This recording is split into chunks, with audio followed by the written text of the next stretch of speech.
que o capitalismo ele vai acarretar na nossa extinção como espécie. Por quê? Porque no capitalismo não se produz para atender às necessidades humanas. Se produz, sobretudo, para atender à expansão do capital. A prioridade é a expansão do capital e o lucro. Só que isso entra em limites físicos. Claro. Então, essa exploração que o Gustavo está falando não é para aumentar o acesso. É para expandir o capital. E isso vai continuar expandindo até exaurir o território. E até exaurir tudo que a gente tem no planeta. Então, é uma perspectiva de realmente, no nosso ponto de vista, de socialismo ou barbárie. Sim. De socialismo ou extinção. Mano, a gente pega pra ver a declaração do Elon Musk. O cara leva em consideração colonizar um outro planeta ao invés de mudar o sistema produtivo. Entendi. É um absurdo, é uma parada completamente absurda. E a gente tem até um termo, que não é de um marxista, mas a gente se apropria, que é o do realismo capitalista, do Mark Fisher, né? Que é mais fácil imaginar o fim do mundo do que o fim do capitalismo. E uma das coisas que o Mark Fisher faz é usar muitos exemplos de cultura pop. E ele dá o exemplo do Wall-E. O Wall-E é isso. Total. O Wall-E, o mundo acabou por causa de capitalismo, e aí o capitalismo continua no espaço. É. Então é mais fácil imaginar o mundo inteiro acabando por conta de um modo de produção, e esse modo de produção não acabando. E isso já está introjetado na nossa cabeça. Eu tenho certeza que as pessoas que fizeram o Wall-E nem pensaram sobre. Porque elas não conseguem pensar em um lugar que não tenha capitalismo. Isso é impensável. E isso se intensifica, sobretudo, depois do fim da União Soviética. E do Bloco do Leste. Que tira de cenário Essa um bloco, perspectiva histórica, uma perspectiva né? histórica.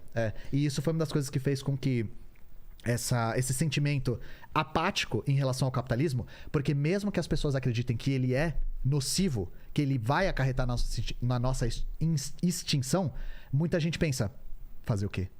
A Margaret Thatcher, que é uma das principais ideólogas do neoliberalismo, né, e que muitos liberais que colam nesses programas defendem abertamente, ela vai dizer que... Ela tem uma frase muito famosa que quando estoura a greve dos mineiros na Inglaterra em 84, porque ela vai privatizar as minas de carvão... Ela fechou, na verdade. Foi pior que privatizar, ela fechou. Ela ia fechar as minas de carvão. Ela vai fazer esse processo e e os sindicatos de trabalhadores da mineração não querem, obviamente.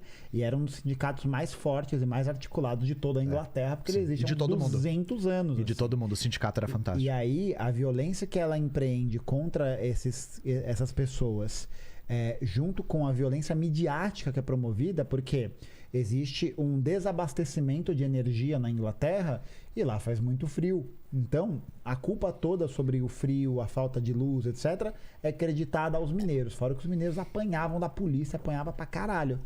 E aí, essa insistência dela, ela vai ser marcada por uma frase que ela vai dizer: there is no alternative. Não há alternativa. Isso acaba criando justamente esse sentimento de derrotismo que é muito forte, porque a opressão do capital ela vem tão forte que a gente pensa que a gente está desalentado, que realmente não há outra opção. O argumento que eu escuto não é nem que é o perfeito o capitalismo, mas é que não tem alternativa melhor, não é? E isso cola muito hoje em dia com a própria classe trabalhadora por conta da conjuntura que a gente viveu depois dos anos 90. Então tem duas coisas que acontecem.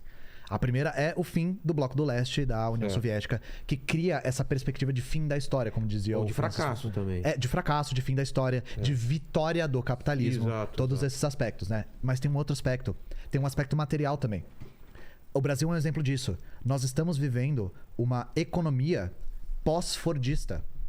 Então, o Brasil está se deslocando em direção a ter a maior parte da sua mão de obra no setor de serviços. E isso faz com que as pessoas se desconectem cada vez mais e trabalhem isoladamente umas das outras. Então, essa coisa do o capitalismo não é possível de se superar é muito também fruto do fato das pessoas não viverem mais em comunidade, de viverem para si isoladas umas das outras.